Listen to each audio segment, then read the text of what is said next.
Selamat datang kembali. Hari ini kita nggak akan berlama-lama, kita langsung bongkar materi yang sudah Anda kirimkan. Di depan saya ini ada dokumen promosi yang kelihatannya menjanjikan sekali tentang dua aplikasi belajar bahasa Inggris baru. Katanya sih rilis tahun 2026. Jadi misi kita hari ini adalah mengulik tuntas. Apa sih yang sebenarnya mereka tawarkan? Siapa targetnya? Dan yang paling penting, masalah apa yang mau mereka bereskan, terutama buat kita di Indonesia. Dan kelihatannya dari halaman pertama aja, mereka udah punya jawaban yang sangat spesifik ya. Dokumen ini, walaupun ringkas, sepertinya penuh dengan strategi yang udah dipikirkan matang-matang. Ini bukan cuma soal fitur, tapi soal pendekatan. Tepat. Oke, mari kita mulai. Ada dua aplikasi di sini. Yang pertama namanya Grammar Guard, dan yang kedua, ini belum ada nama resminya, cuma disebut aplikasi percakapan dari Global English Club Indonesia. Janji besar mereka di awal itu langsung menarik perhatian saya. Mahir berbahasa Inggris dengan cepat dan praktis, dan yang ini penting, langsung dari browser tanpa instalasi. Nah, klaim tanpa instalasi itu sendiri udah jadi nilai jual yang sangat kuat kan? Mereka langsung memotong satu hambatan besar bagi banyak pengguna. Keterbatasan memori, spesifikasi perangkat, itu semua dilewati. Seolah-olah mereka bilang, asal ada internet, Anda bisa belajar. Benar. Mari kita fokus ke yang pertama dulu, Grammar Guard. Deskripsinya sih koreksi grammar otomatis dan akurat.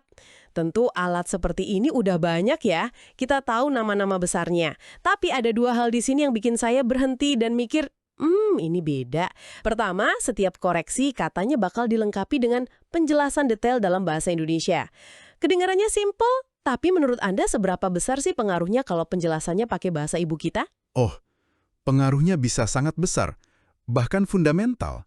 Gini, salah satu penghalang terbesar belajar grammar itu kan mental load, beban kognitif. Kita nggak cuma harus paham aturan yang rumit, tapi harus memahaminya dalam bahasa Inggris juga. Jadi bebannya double ya? Betul, itu beban ganda. Dengan penjelasan pakai bahasa Indonesia, mereka secara drastis mengurangi beban itu. Tiba-tiba, aturan yang tadinya abstrak jadi lebih gampang dicerna. Ini mengubah aplikasinya dari sekedar tukang koreksi pasif menjadi semacam guru privat yang aktif. Dari sekedar ini salah menjadi ini salah karena. Dan penjelasannya pakai bahasa yang paling nyaman buat kita. Saya suka istilah guru privat itu. Terus fitur kunci kedua yang mereka tonjolkan adalah fonetik untuk memastikan pengucapan yang benar. Nah, ini yang menurut saya unik. Aplikasi grammar kan biasanya urusannya sama tulisan ya, sama teks. Kenapa mereka repot-repot menyambungkannya dengan pengucapan? Karena mereka sepertinya mau memecahkan masalah klasik pembelajar bahasa.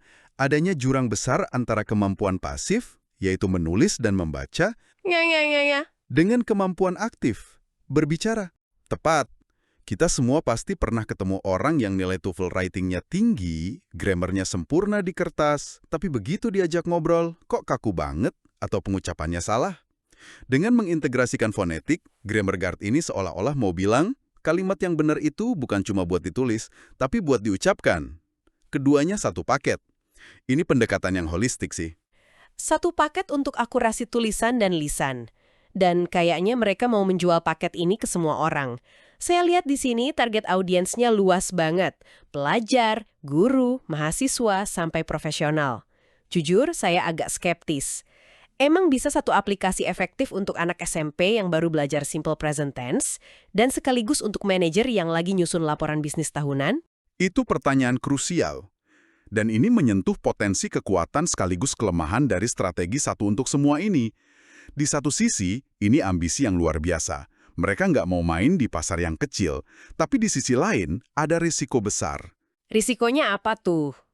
Produk yang mencoba jadi segalanya untuk semua orang seringkali berakhir jadi, ya cukup baik untuk semua, tapi nggak luar biasa buat siapapun.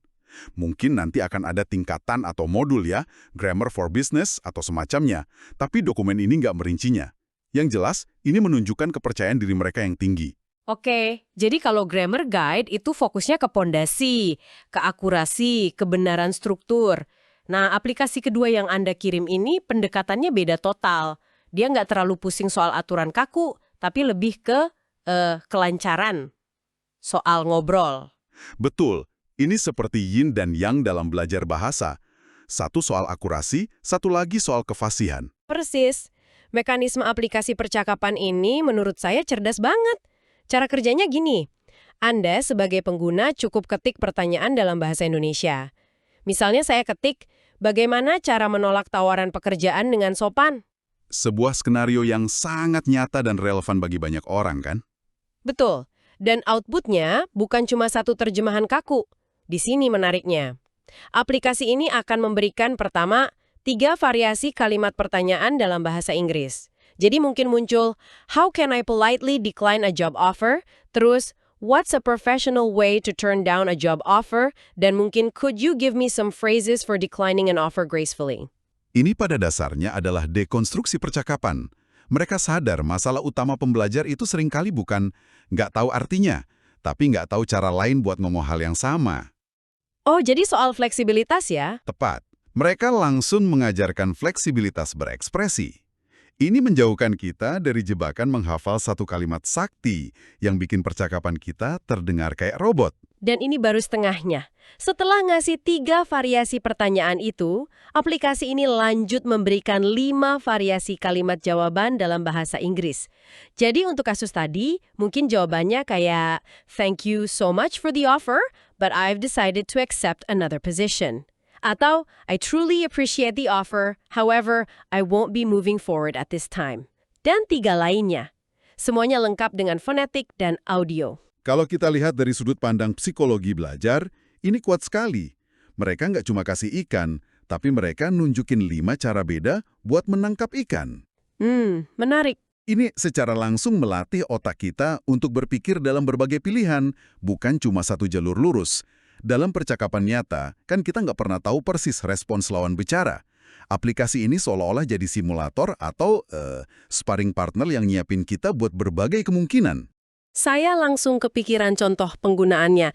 Di sini disebut untuk percakapan sehari-hari, bisnis, presentasi, sampai wawancara kerja.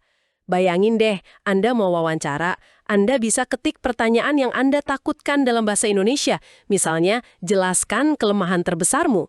Aplikasi ini bisa jadi cara buat melatih berbagai cara menjawab pertanyaan itu dengan strategis dan terdengar alami. Ini kayak punya role-playing partner digital, 24/7. Dan jangan lupakan peran audio yang mereka sebut berkali-kali. Tanpa audio, ini cuma latihan membaca. Dengan audio, ini jadi latihan mendengar dan meniru. Jadi bisa meniru intonasi, ritme gitu ya? Betul, intonasi, penekanan kata, ritme kalimat, semua elemen yang bikin penutur terdengar fasih dan percaya diri. Ini jembatan yang menghubungkan tahu kalimatnya menjadi bisa mengucapkannya. Tapi tentu ada satu pertanyaan besar di sini. Apa itu? Seberapa canggih AI di baliknya?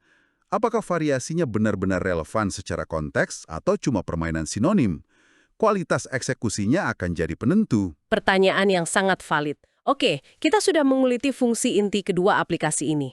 Sekarang, coba kita lihat dari atas, dari bagian keunggulan utama yang mereka tulis. Poin-poin awalnya cukup teknis, tanpa instalasi, ringan, cepat, dan ramah pengguna. Kalau diterjemahkan, ini artinya apa bagi pengguna di Indonesia? Ini artinya mereka sangat sadar dengan kondisi pasar di Indonesia. Aksesibilitas itu raja. Dengan membuatnya berbasis browser, mereka menghilangkan banyak sekali friksi. Maksudnya friksi itu seperti apa? Nggak ada lagi keluhan memori HP saya penuh, atau aplikasinya nggak kompatibel, atau harus update terus-menerus. Strategi ini jelas dirancang untuk penetrasi pasar yang masif. Siapa aja, di mana aja, selama ada browser dan internet, bahkan yang nggak stabil sekalipun, bisa akses. Dan setelah poin-poin teknis itu, ada satu kalimat yang dicetak tebal. Menurut saya ini jantung dari seluruh strategi pemasaran mereka. Teknologi modern yang dirancang khusus untuk orang Indonesia. Nah, itu dia. Itu bukan lagi sekedar klaim fitur. Itu sudah jadi klaim identitas. Tepat. Kalimat itu seolah mengubah segalanya. Ini bukan lagi produk global generik yang kebetulan ada terjemahan bahasa Indonesianya.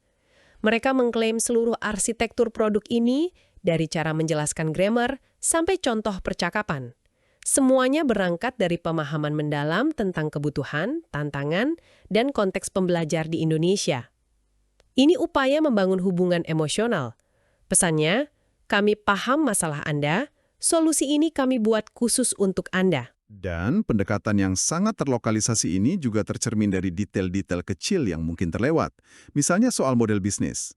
Ada frasa harga super terjangkau dan bisa langsung digunakan sepuasnya tanpa batas. Ini sinyal kuat bahwa produk ini berbayar, bukan gratisan penuh iklan. Jadi mereka memposisikan diri sebagai solusi premium ya? Premium, tapi yang harganya masuk akal untuk pasar kita. Ini menarik. Dan ada satu detail lagi yang bikin saya garuk-garuk kepala. Di bagian call to action-nya, ajakan untuk bertindak, mereka nggak nulis daftar sekarang atau coba gratis. Mereka menulis hubungi sekarang dan mencantumkan sebuah nomor ponsel.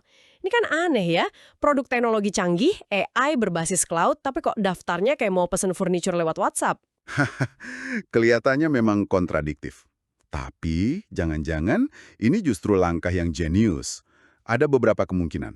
Pertama, bisa jadi ini strategi high-tech di fase awal.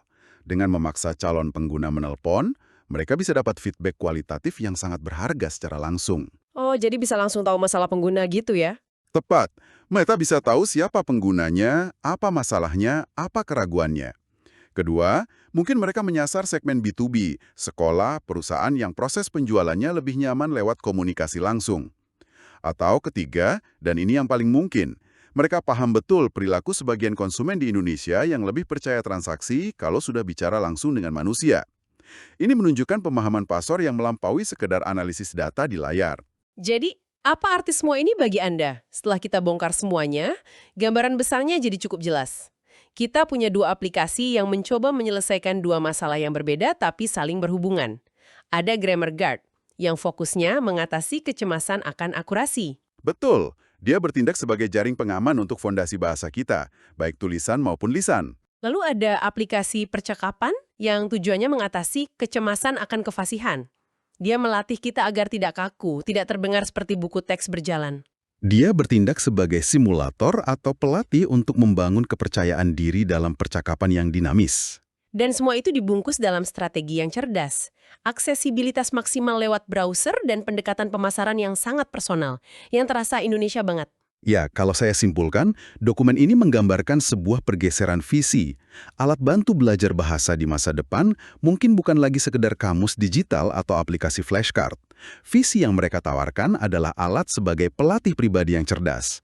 Fokusnya bukan lagi pada apa yang harus dipelajari, tapi bagaimana cara mengatasi masalah spesifik yang paling sering menghambat Anda. Ini solusi yang sangat berorientasi pada masalah. Benar sekali. Pada intinya, kedua aplikasi ini menjanjikan semacam jalan pintas untuk melewati dua rintangan psikologis terbesar dalam belajar bahasa. Rasa takut salah grammar dan rasa canggung karena terdengar tidak alami. Grammar Guard bilang, jangan takut salah, nanti saya perbaiki dan jelaskan. Aplikasi percakapan bilang, jangan takut kaku, ini saya kasih banyak pilihan cara ngomong.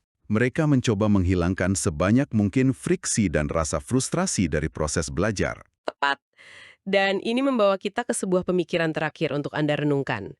Teknologi ini dengan segala kecanggihannya dirancang untuk memberikan jawaban yang benar, menunjukkan cara yang paling efektif, dan pada dasarnya meminimalkan fase coba-coba, yang seringkali menyakitkan tapi juga membentuk. Pertanyaan terakhir untuk Anda adalah, apakah alat yang dirancang untuk meminimalkan kesalahan dapat benar-benar mempercepat jalan kita menuju kefasihan sejati?